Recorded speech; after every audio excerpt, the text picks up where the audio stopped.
महाराष्ट्र राज्यातील अतिप्रतीक्षित हायवे म्हणजे ज्या हायवेचं काम अनादी काळापासून लटकलेलं आहे, कित्येक वर्षापासून, म्हणजे मी माझ्या जन्मापासून बघतो तेव्हापासून हा रोड असाच खराब परिस्थितीत मी बघतोय. इतक्या वर्षापासून या रोडचं काम अडून पडलेलं होतं. ते काम काही महिन्यांपूर्वी सुरू झालेलं आहे आणि आपण आता ज्या ठिकाणी आहोत तो आहे सावळीवीर बुद्रुक हा भाग आहे. या भागातील या रोडचं काम मागील 15 दिवसापूर्वी या रोडचं काम पूर्ण झालं होतं आणि 15 दिवसातच हा रोड पुन्हा खचलेला दिसतोय. 1 महिन्यापूर्वी सुजय विखे पाटील यांनी इथं रोडची पाहणी करून, नागरिकांच्या म्हणण्यावर इथं रोडची पाहणी करून आणि रोडच्या समस्या समजून घेतल्या. त्यानंतर ठेकेदाराला जाब विचारल्यानंतर ठेकेदाराने या रोडचं काम 28 एप्रिल 2027 पर्यंत पूर्ण करून देण्याचं सांगितलं होतं आणि त्यापैकी जो शिर्डीकडे जाणारा भाग आहे तो भाग गुरुपौर्णिमेच्या आधी तयार केला गेला होता. गुरुपौर्णिमेला शिर्डीमध्ये भाविकांची गर्दी असते आणि त्या गर्दीच्या काळामध्ये तो रोड भाविकांसाठी खुला व्हावा म्हणून पूर्ण करून देण्याचं सांगितलं होतं आणि त्याच्या पद्धतीने त्याचं कामही केलं गेलं. परंतु रोड तयार झाल्यानंतर 15 दिवसातच रोड खचला आणि जे समस्या होती ती काही दूर झाली नाही. आपल्याबरोबर इथं एक स्थानिक ग्रामस्थ आहेत, त्यांना या रोडविषयी काय माहिती आहे आणि कशामुळे ही परिस्थिती ओढवली आहे येथे आपण त्यांच्याकडून जाणून घेण्याचा प्रयत्न करू. सर, तुमचं नाव सांगा आणि काय नेमकं समस्या इथे तयार झाली? मी संजय कुमार आगलावे, सावळीवीर बुद्रुक. हा रोड ज्यावेळेपासून बनवला जातो कॉन्ट्रॅक्टरकडनं, तर त्यावेळी रोड बनवताना सगळ्यात महत्त्वाचं त्याचं फाउंडेशन असतं. तर त्या ठिकाणी जे जुनं मटेरियल असतं खाली ते संपूर्णपणे जुनं डांबर वगैरे काय जे मटेरियल असेल पूर्वी ते संपूर्णपणे काढून टाकावं लागतं.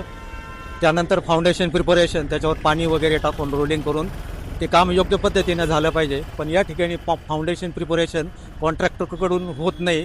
त्याच्यावर पुढचं मटेरियल टाकलं जातं. त्या ठिकाणी कॉन्ट्रॅक्टरचे सर्वेअर्स नसतात, त्या ठिकाणी कोणत्याही प्रकारचं मेजरमेंट नसतं आणि योग्य प्रमाणामध्ये त्या ठिकाणी रोडवर त्या मटेरियलवर पाणी न मारता रोलिंग न करण्यात आल्यामुळं आणि कोणत्याही प्रकारची त्या ठिकाणी जी कम्पॅक्शन टेस्ट असते, डेन्सिटी टेस्ट म्हणतात त्याला, तर रोडची क्षमता तपासण्यासाठी केली जाते. अशा प्रकारची टेस्ट केली जात नाही. मटेरियल टाकलं जातं, त्याच्यावर मटेरियल टाकलं जातं आणि या रोडचं काम पुढेच असं सुरू राहतं. त्यानंतर मग फायनल लेअर जी असते त्याची ते ॲग्रिगेट बेस कोर्स म्हणतो त्याला आपण, जी खडी असते, तर ती खडी टाकत असताना ती खडी किती सेंटीमीटर तिचा थिकनेस आहे, 15 सेंटीमीटर, 20 आहे का 10 आहे, आणि ती खडी पण खडीकरण करत असताना तिच्यावरही योग्य पद्धतीनं मिक्सिंग केलेली नसते, पाणी मारलेलं नसतं आणि योग्य प्रमाणात रोलिंग केली जात नाही.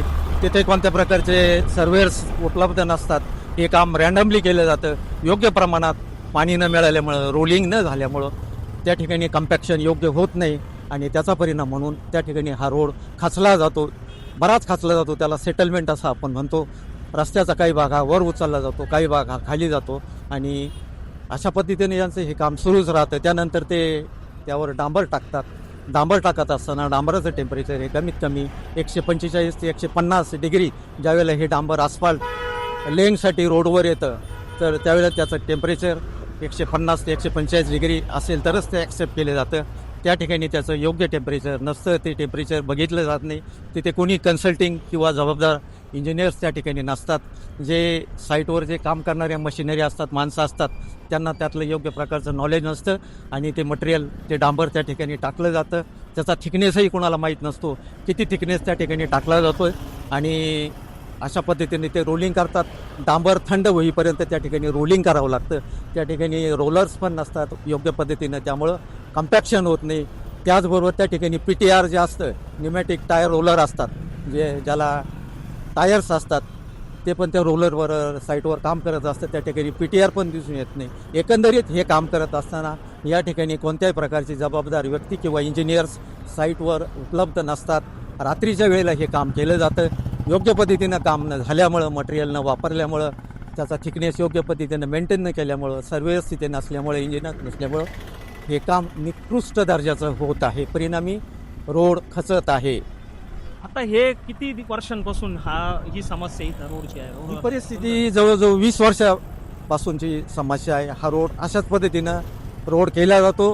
5-6 महिने पण याचं काम टिकत नाही, तो लगेच खराब होतो आणि इथल्या सर्व लोकांना त्यामुळे या त्रासाला सामोरं जावं लागतं. काय काय अडचणी इथं निर्माण झाल्या या रोड? तर इथे अडचणी बऱ्याच प्रकारच्या निर्माण झालेल्या आहे. कारण इथे कुणी जबाबदारी व्यक्ती नाही, इंजिनियर्स नाही, मॅनेजर्स पण इथे दिसत नाही. प्रोजेक्ट मॅनेजर असतात, ते प्रोजेक्ट मॅनेजर पण इथे नाही.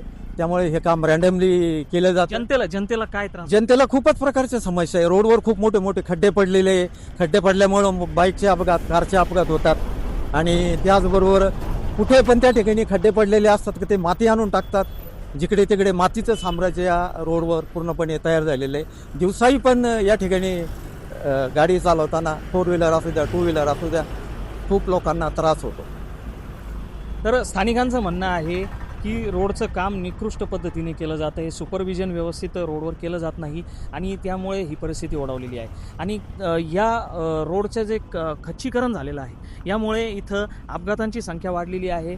रस्त्याचं काम सुरू असल्यापासून इथं धुळीचं साम्राज्य पसरलेलं आहे. आसपासचे जे दुकानदार आहेत त्यांना या धुळीचा त्रास होतो.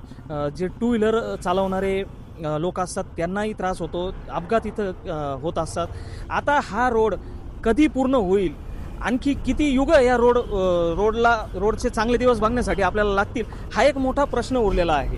एक स्वप्नवत ही गोष्ट आहे. सुजय विखेंनी त्या दिवशी सांगितलं की त्यांचं स्वप्न आहे की शिर्डीवरून निघल्यावर 100च्या स्पीडने आपण नगरपर्यंत कधी पोहोचू, हे स्वप्न कधी पूर्ण होईल हे स्वप्न ते सुद्धा बघत आहेत, प्रयत्नही करत आहेत.